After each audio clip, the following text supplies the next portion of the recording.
참소망의 새아침이 밝았습니다. 2023년 8월 18일 금요일 새벽기도회를 시작하도록 하겠습니다. 다같이 찬송가 350장을 찬양하시겠습니다.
오늘 하나님께서 저희들에게 주신 말씀은 예레미야 22장 10절에서 19절 말씀입니다.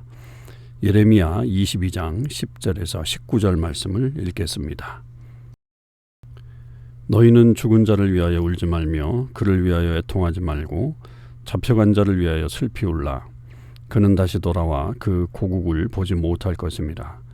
여호와께서 유다 왕 요시아의 아들 곧 그의 아버지 요시아를 이어 왕이 되었다가 이곳에서 나간 살룸에 대하여 이와 같이 말씀하시니라. 그가 이곳으로 다시 돌아오지 못하고 잡혀간 곳에서 그가 거기서 죽으리니 이 땅을 다시 보지 못하리라.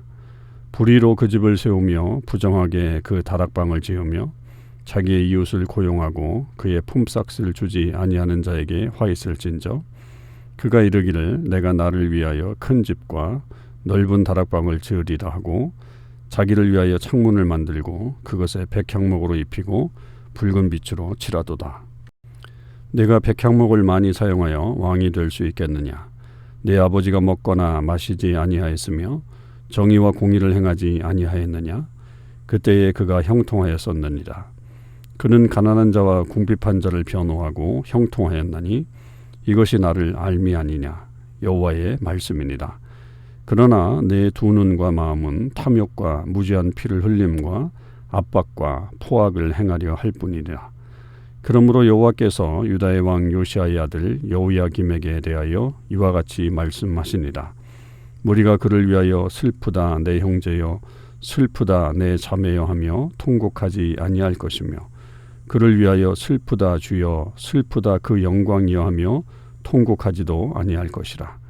그가 끌려 예루살렘 문 밖에 던져지고 나귀같이 매장함을 당하리라. 아멘. 오늘도 이 새벽기도에 동참하는 우리 참섬왕의 식구들과 또 하나님의 모든 백성들을 위해 하나님의 크신 은혜와 축복이 함께 하시기를 주님의 이름으로 축원을 드립니다. 오늘 우리가 묵상하게 되는 예레미야 22장 10절에서 19절의 말씀은 어제 앞부분에서 일반적인 유다 왕의 집에 대한 어떤 하나님의 선포된 말씀에 이어서 이제 구체적으로 두 왕에 대한 이야기를 우리에게 들려주고 있습니다. 먼저 10절에서 12절까지의 말씀은 살룸이라고 하는 왕에 대한 이야기를 담고 있죠. 이 살룸은 여호아하스를 말합니다. 여호아하스는 요시야의 아들이고요. 이 요시야가 갑자기 전쟁에서 죽게 됐죠. 그래서 그 에집트 왕인 바로 느고가 그 아버지 요시야를 대신해서 이 여호아하스 살룸을 왕으로 세웠습니다. 아마도 이 살룸이라고 하는 이름은 왕이 되기 전에 이름이었다라고 이렇게 보는데, 여기서 계속 예레미야가 살룸이라고 표현하고 있는 것은 그가 왕으로서의 어떤 역할을 제대로 감당하지 못한 것을 비견해서 말하고 있는 것이 아닌가 그렇게 싶어요. 왜 그러냐면 이 여호아스 살룸은 통치를 3개월밖에 하지를 못했습니다. 결국 그 3개월 통치 이후에 다시 바로 느고가 그를 애굽으로 잡아가게 되었죠. 그래서 결국 이 여호아스는 애굽에서 돌아오지 못하고 그의 생애를 마감하게 됩니다.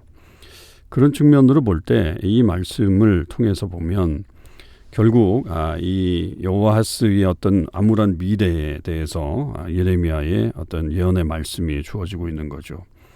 그래서 백성들에게 그렇게 얘기합니다. 지금 이 기간이 요시야가 위대한 왕이었기 때문에 그 요시야 때문에 애도하는 그런 기간이었던 것 같은데, 그러나 이제는 오히려 요시야를 위해서 울 게 아니라 이 여호아스를 위해서 울어야 한다. 왜냐하면 그가 이 땅에서 끌려가게 될 것이고 거기서 죽은 다음에는 다시 이 땅으로 돌아오지 못할 것이다 라고 하는 예언 때문에 그렇습니다. 자기 땅에서 죽지 못하고 외국 땅에서 죽는다라고 하는 것은 엄청난 비극이었죠. 특히 이제 이 이스라엘 사람들에게는 그것의 중요성이 분명히 있었기 때문에 이 여호아스의 암울한 미래가 그들의 어떤 미래와 동일하게 연결되어 있기 때문에 그들의 미래에 대해서 울어야 한다라고 하는 것을 말합니다.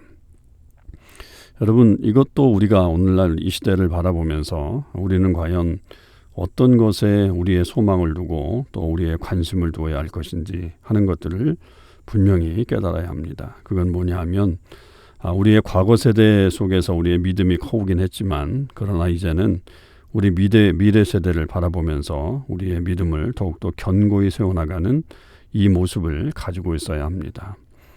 우리가 PCC를 나와서 이렇게 하나님의 말씀의 진리를 지켜나가려고 했던 이유 중에 가장 큰 이유는 바로 우리 다음 세대를 하나님의 말씀으로 세워보려고 했기 때문에 그렇습니다. 결국 PCC가 가는 길은 계속해서 그렇게 일방적으로 또 단독적으로 그렇게 가게 되면 앞으로의 이제 2세, 3세 이런 신앙교육은 무너질 수밖에 없다라고 하는 것은 너무나도 자명한 사실이죠. 복음이 사라진 교회에 무슨 희망이 있겠습니까? 지금이야 당장 무너져가는 것 같지 않고 아직 생존해 가는 것 같지만 그것이야말로 생존이 아니라 연명에 불과하다는 것을 우리는 분명히 깨닫게 됩니다. 이제 우리도 우리의 자녀들 세대를 위해서 울어야 합니다. 그들이 정말 이 땅에 이 악한 세상의 포로가 되지 않고 하나님의 나라 백성들로서 이 하나님의 말씀을 지켜나가고 또 그 말씀대로 살아나가는, 그래서 하나님의 심판이 아니라 하나님의 복을 누리는 그런 세대가 될 수 있게끔 우리는 계속해서 그 세대를 위해서 울고 또 하나님 앞에 나아가는 그런 모습을 가지고 있어야 되겠습니다. 이어서 13절에서부터 19절까지는 그 뒤에 왕이 되었던 여호야김에 대한 말씀을 하고 있죠. 이 여호야김도 역시 요시야의 아들이었습니다. 그런데 이 여호야김도 이 아버지의 어떤 통치 방식을 따르지 않고 자기의 어떤 유익만을 챙기려고 했던 그런 모습을 보여주죠. 특별히 이제 13절에서부터 계속 많이 나오는 것이 백향목으로 자기의 집을 지었다. 큰 집과 넓은 다락방을 지었다. 또 백향목을 많이 사용했다. 이 백향목은 그 당시에 가장 좋은 제목이었습니다. 그렇기 때문에 이것은 굉장히 비싼 거였고, 그리고 이 많은 사람들이 동원이 돼서 큰 집을 짓게 되는 그런 공사를 했다라고 하는 사실이죠. 사실 정신이 없는 그런 왕이라고 봐야 되겠죠. 지금 앞서서 왕이 된 이 살룸도 그렇게 이방에 가서 결국은 거기서 죽음을 당하게 됐는데, 그러면 그 다음에 왕이 된 이 여호야김은 정신을 차렸어야 되죠. 그러면 그리고 아버지가 어떻게 통치했는지 하는 것들을 분명히 깨달아야 되는데 그러지 않았다는 거예요. 그래서 15절에도 보면 내 아버지 요시야죠. 먹거나 마시지 아니하였으며 정의와 공의를 행하지 아니하였느냐. 그때에 그가 형통하였었느니라. 하나님이 그것을 말씀해 주시는 거죠. 왜 요시야는 그렇게 형통했는가? 그거는 결국 그의 통치 기간에 정의와 공의를 행했다. 자기 자신은 그렇게 제대로 먹지 못하고 살았지만 그러나 그는 왕으로서 정의와 공의를 행하는 그런 삶을 살았기 때문에 그가 형통했다라고 하는 것이고, 16절에도 요시야의 통치를 이렇게 얘기합니다. 그는 가난한 자와 궁핍한 자를 변호하고 형통하였나니 이것이 나를 알미 아니냐 여호와의 말씀이니라. 하나님을 아는 왕이었다는 거예요. 하나님을 안다라고 하는 것이 무엇과 연결됩니까? 가난한 자와 궁핍한 자를 변호하는 것과 연결되어 있죠. 그러니까 공의로운 통치 방식을 가지고 있었던 것이 요시야였고, 그것이 결국 하나님을 아는 것입니다. 여러분, 우리가 힘써 여호와를 알자라고 하는 것이 이 구약에 자주 등장하는 그런 모토와 같은 그런 말씀 아니겠습니까? 하나님을 우리가 어떻게 알아가야 되느냐? 결국 우리 삶을 통해서 하나님이 이 땅에 보내신 그런 약한 사람들, 힘든 사람들을 돕고 함께 살아가는 하나님의 이 복음을 나누는 그런 삶이 있어야 하나님을 아는 것이다 라고 하는 것을 여기서 우리는 다시 한번 깨닫게 되죠. 그런 통치 방식이 요시야의 통치 방식이었고, 하나님은 그런 요시야를 귀하게 여겼습니다. 그러나 그의 아들 여호야김은 그렇지 않죠. 그래서 17절에 보면 내 두 눈과 마음은 탐욕과 무죄한 피를 흘림과 압박과 포악을 행하려 한 뿐이다. 그 앞서서 행한 요시야와는 달리 요시야는 정의와 공의를 행했지만 그 반대 일을 여호야김은 행했죠. 그리고 그 앞에는 자기의 집을 크게만 지으려고 하는 어떤 헛된 욕심에 이끌려서 살아갔던 그런 모습을 가지고 있었습니다. 그래서 18절에 보면 이 여호야김에 대해서 무리가 그를 위하여 슬프다 내 형제여, 슬프다 내 자매여 하며 통곡하지 아니할 것이고, 그를 위하여 슬프다 주여, 슬프다 그 영광이여 하며 통곡하지도 아니할 것이다. 그러니까 그를 위한 어떤 애가 같은 것들이 필요 없을 정도로 그의 통치는 너무나도 잘못됐다라고 하는 것이죠. 그래서 그도 역시 그가 끌려 예루살렘 문 밖에 던져지고 나귀같이 매장함을 당하게 될 것이다 라고 하는 그의 암울한 운명이 또한 여기서도 나타난 것을 볼 수가 있습니다. 아버지의 좋은 영향력이 있으면 그 자녀들이 더 믿음 가운데 오히려 서야 하는데, 그렇지 못하고 나도 왕이 되었다, 내가 이렇게 높은 자리에 섰다라고 하는 어떤 그런 마음만 가지고서 백성들을 억압하고 또 그 품삯을 주지 않으면서 그렇게 일을 시키는 어떤 그런 못된 모습을 가지고 있었다고 하는 것은 결국 패망의 길로 가는 지름길이 될 뿐이었다라고 하는 사실을 우리는 여호야김의 통치를 통해서 보게 됩니다. 살룸과 여호야김 두 사람은 같은 맥락으로 지금 하나님의 말씀 앞에 서지 못하고, 또 특별히 아버지 요시야와 같은 통치를 하지 못하고 결국은 비참한 말로를 맞이하게 되는 그런 공통점을 가지고 있는 것을 우리는 보았습니다. 여러분, 우리도 좀 믿음의 선배들에 의해서 좋은 영향력이 있으면 그 영향력을 우리도 받고 누리며 살아가길 바라고요. 무엇보다도 이제 우리의 자녀 세대를 위해서 우리도 울어야 합니다. 그 세대가 바로 서고 또 하나님의 말씀의 진리 가운데 서서 어떤 어려움 속에서도 흔들리지 않는 그런 믿음 가운데 살아갈 수 있기를 우리는 계속해서 노력하고 또한 협력하고 또 기도하고 소망을 갖고 나아가야 할 것입니다. 기도하시겠습니다. 하나님 아버지 감사합니다. 오늘 주의 말씀을 통해서 이스라엘의 마지막 때의 두 왕의 모습을 살펴보았습니다. 살룸은 결국 이 요시아의 길을 따르지 않고 있다가 짧은 기간 통치하고 심지어는 왕으로 역임을 받지 못할 정도의 어떤 그런 불명예스러운 모습을 가지고 결국은 애굽 땅에 가서 돌아오지 못하고 죽게 되는 비참한 결과를 맺었습니다. 여호야김도 자기의 유익만을 또 탐욕만을 챙기려고 하다가 결국에는 그렇게 내전져지는 그런 비참한 말로를 맞게 되었습니다. 아버지 하나님, 저희들이 그런 탐욕에 이끌리지 않게 하시고 무엇보다도 요시야처럼 공의와 정의를 하나님을 아는 것을 중요하게 여기는 그런 삶이 되게 하여 주옵소서. 그런 삶을 살 수 있게 하여 주옵소서.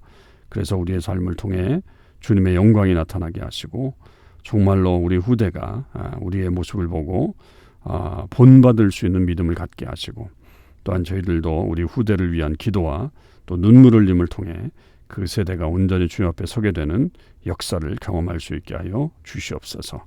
계속되고 있는 크리스천 할랜드의 선교가 하나님 마무리로 들어가고 있습니다. 오늘 이어지는 우리 마을 잔치에도 하나님 함께해 주셔서 그것을 통해서 크신 은혜가 그 자리에 임하게 하여 주시옵소서. 오가는 모든 성도들의 발걸음도 안전하게 지켜주시고 늘 하나님의 은혜가 충만하게 하여 주옵소서. 오늘 하루 지켜주실 것을 믿고 감사드리며 우리 주님 예수 그리스도의 이름으로 기도하옵나이다. 아멘. 성도 여러분, 오늘 하루도 주님의 은혜 안에서 승리의 삶을 사실 수 있기를 바랍니다.